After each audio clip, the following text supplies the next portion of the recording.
अस्सलाम वालेकुम dear friends आप मेरे चैनल पर पहली बार आए हैं तो मेरे चैनल को ज़्यादा से ज़्यादा सब्सक्राइब करें। लाइक शेयर और कमेंट करें। सब्सक्राइब करके प्लीज़ मुझे सपोर्ट करें। बेल आइकन का बटन दबाना ना भूलें ताकि आने वाली वीडियो की नोटिफिकेशन आप तक पहुंच सके। शुक्रिया। गौड़ देश में वर्धमान नाम का एक नगर था जिसमें गुणशेखर नाम का राजा राज करता था। उसके अभय चंद्र नाम का दीवान था। उस दीवान के समझाने से राजा ने अपने राज्य में शिव और विष्णु की पूजा, गोदान, भूदान, पिंडदान आदि सब बंद कर दिए। नगर में डोंडी पिटवा दी कि जो कोई ये काम करेगा उसका सब कुछ छीनकर उसे नगर से निकाल दिया जाएगा। एक दिन दीवान ने कहा, महाराज, अगर कोई किसी को दुख पहुंचाता है और उसके प्राण लेता है तो पाप से उसका जन्म मरण नहीं छूटता। वह बार बार जन्म लेता है और मरता है। इससे मनुष्य का जन्म पाकर धर्म बढ़ाना चाहिए। आदमी को हाथी से लेकर चींटी तक सबकी रक्षा करनी चाहिए। जो लोग दूसरों के दुखों को नहीं समझते और उन्हें सताते हैं, उनकी इस पृथ्वी पर उम्र घटती जाती है और वे लूले लंगड़े काने बौने होकर जन्म लेते हैं। राजा ने कहा, ठीक है, अब दीवान जैसे कहता है राजा वैसे ही करता। देवयोग से एक दिन राजा मर गया। उसकी जगह उसका बेटा धर्मराज गद्दी पर बैठा। एक दिन उसने किसी बात पर नाराज होकर दीवान को नगर से बाहर निकलवा दिया।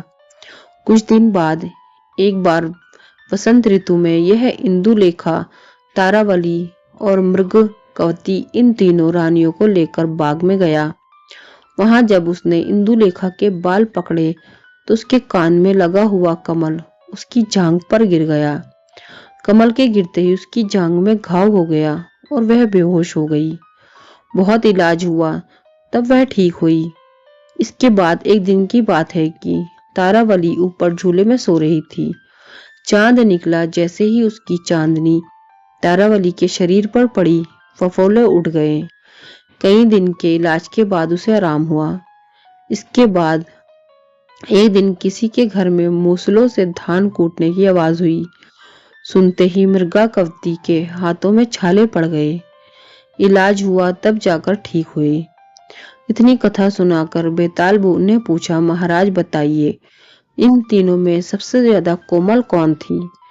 राजा ने कहा, मृगाकवती, क्योंकि पहली दो के घाव और छाले कमल और चांदनी के छूने से हुए थे। तीसरी ने मूसल का छुअन भी नहीं और छाले पड़ गए। वही सबसे अधिक सुकुमार हुई। राजा के इतना कहते ही बेताल 9-2-11 हो गया। राजा बेचारा फिर मसान में गया और जब वह उसे लेकर चला तो उसने उसे एक और कहानी सुनाई। किसी जमाने में अंग देश में यशकेतु नाम का राजा था। उसके दीर्घदर्शी नाम का बड़ा ही चतुर दीवान था। राजा बड़ा विलासी था। राज्य का सारा बोझ दीवान पर डालकर वह भोग में पड़ गया। दीवान को बहुत दुख हुआ। उसने देखा कि राजा के साथ सब जगह उसकी निंदा होती है, इसलिए वह तीर्थ का बहाना करके चल पड़ा। चलते चलते रास्ते में से उसे एक शिव मंदिर मिला। उसी समय निशिदत नाम का एक सौदागर वहां आया। वह दीवान के पूछने पर उसने बताया कि सुवर्ण द्वीप में व्यापार करने जा रहा है। दीवान भी उसके साथ हो लिया। दोनों जहाज पर चढ़कर स्वर्ण द्वीप पहुंचे और वहां व्यापार करके धन कमाकर लौटे। रास्ते में समुद्र में एक दीवान को एक क्लिप वृक्ष दिखाई दिया। उसकी मोटी मोटी शाखाओं पर रत्नों से जुड़ा एक पलंग बिछा था। उस पर एक रूपवती कन्या बैठी वीणा बजा रही थी। थोड़ी देर बाद वह गायब हो गई। पेड़ भी नहीं रहा। दीवान बड़ा चकित हुआ। दीवान ने अपने नगर में लौटकर सारा हाल कह सुनाया।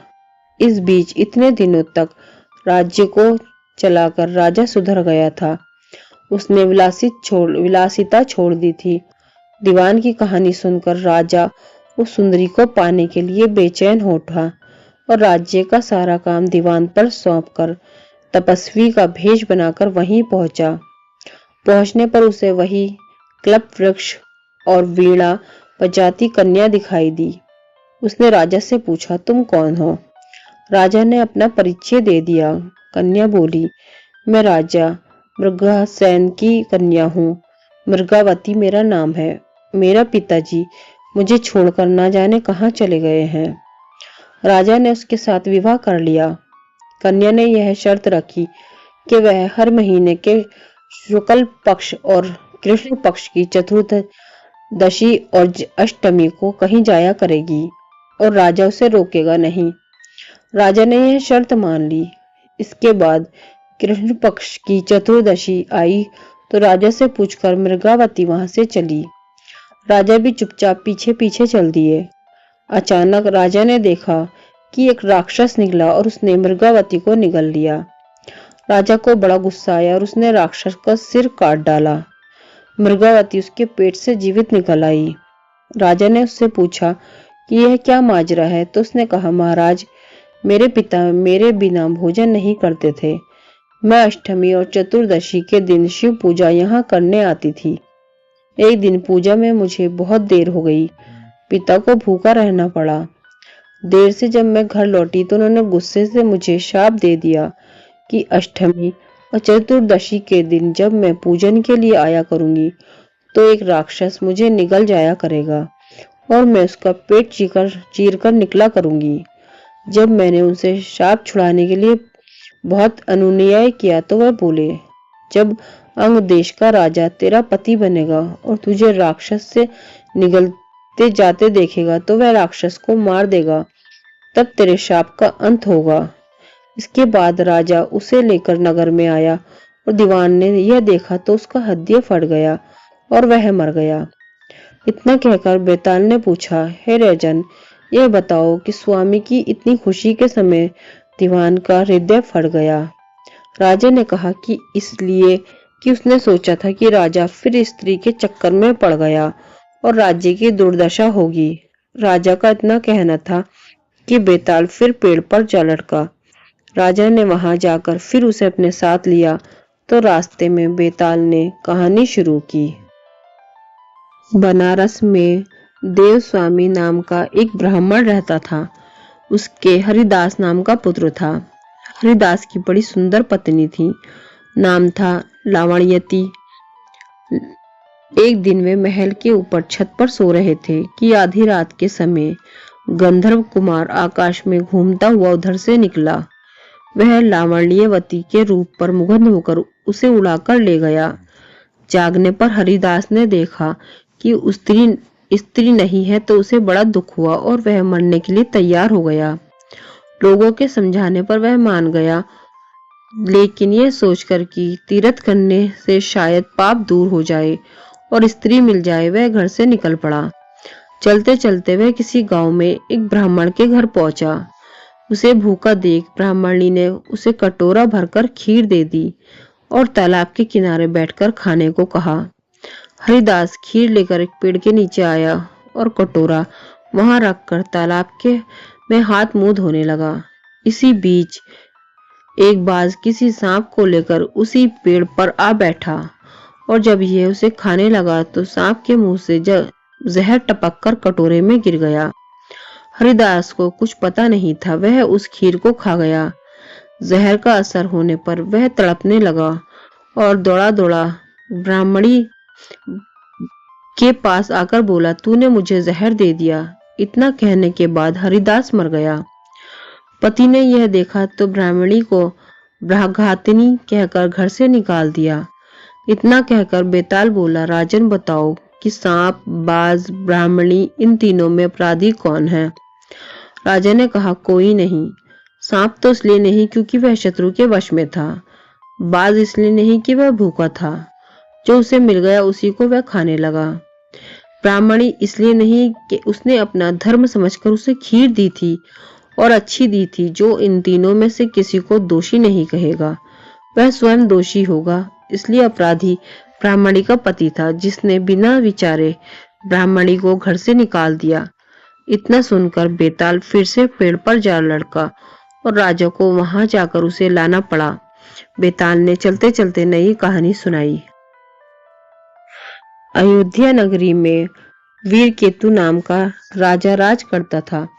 उसके राज्य में रतन दत्त नाम का एक साहूकार था, जिसके रत्नावती नाम की एक लड़की थी।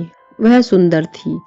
वह पुरुष के भेष में रहा करती थी और किसी से भी ब्याह नहीं करना चाहती थी। उसका पिता बड़ा दुखी था। इसी बीच नगर में खूब चोरियां होने लगी। प्रजा दुखी हो गई। कोशिश करने पे भी जब चोर पकड़ में न आया तो राजा स्वयं उसे पकड़ने के लिए निकला। एक दिन रात को जब राजा भेष बदलकर घूम रहा था तो उसे परकोटे के पास एक आदमी दिखाई दिया। राजा चुपचाप उसके पीछे चल दिया। चोर ने कहा, तब तो तुम मेरे साथी हो, आओ मेरे घर चलो। दोनों घर पहुंचे। उसे बिठाकर चोर किसी काम के लिए चला गया। इसी बीच उसकी दासी आई और बोली, तुम यहाँ क्यों आए हो? चोर तुम्हें मार डालेगा, भाग जाओ। राजा ने ऐसे ही किया। फिर उसने फौज लेकर चोर का घर घेर लिया। जब चोर ने ये देखा तो वह लड़ने के लिए तैयार हो गया। दोनों में खूब लड़ाई हुई। अंत में चोर हार गया। राजा उसे पकड़कर राजधानी में लाया और सूली पर लटकाने का हुक्म दे दिया। संयोग से रत्नावती ने उसे देखा तो वह उस पर मोहित हो गई। पिता से बोली, मैं इसके साथ ब्याह करूंगी, नहीं तो मर जाऊंगी। पर राजा ने उसकी बात ना मानी और चोर सूली पर लटका दिया। सूली पर लटकने से पहले चोर पहले तो बहुत रोया, फिर खूब हंसा। रत्नावती वहां पहुंच गई और चोर के सिर को लेकर सती होने को चिता में बैठ गई। उसी समय देवी ने आकाशवाणी दी कि मैं तेरी परिभक्ति से प्रसन्न हूँ, जो चाहे सो मांग। रत्नावती ने कहा, मेरे पिता के कोई पुत्र नहीं है, 100 वर दीजिए कि उनसे 100 पुत्र हो। देवी प्रकट होकर बोली, यही होगा, और कुछ मांगो।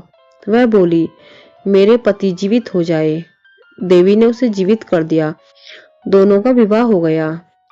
राजा को जब यह मालूम हुआ तो उन्होंने चोर को अपना सेनापति बना लिया। इतनी कहानी सुनाकर बेताल ने पूछा, हे राजन, यह बताओ कि सूली पर लटकने से पहले चोर क्यों तो जोर जोर से रोया और फिर क्यों हंसते हंसते मर गया? राजा ने कहा, रोया तो इसलिए कि वह राजा रतन दत्त का कुछ भी भला ना कर सकेगा। हंसा इसलिए कि रत्नावती बड़े बड़े राजाओं और धनियों को छोड़कर उस पर मुग्ध होकर मरने को तैयार हो गई। स्त्री के मन की गति को कोई नहीं समझ सकता। इतना सुनकर बेताल गायब हो गया और पेट पर जा लटका। राजा फिर वहां गया, उसे लेकर चल पड़ा तो रास्ते में उसने फिर कथा सुनानी शुरू कर दी। फ्रेंड्स, आपको मेरी कहानी पसंद आई है तो मेरे चैनल को सब्सक्राइब करें, लाइक शेयर और कमेंट करें। प्लीज सब्सक्राइब करके मुझे सपोर्ट करें। अल्लाह हाफिज।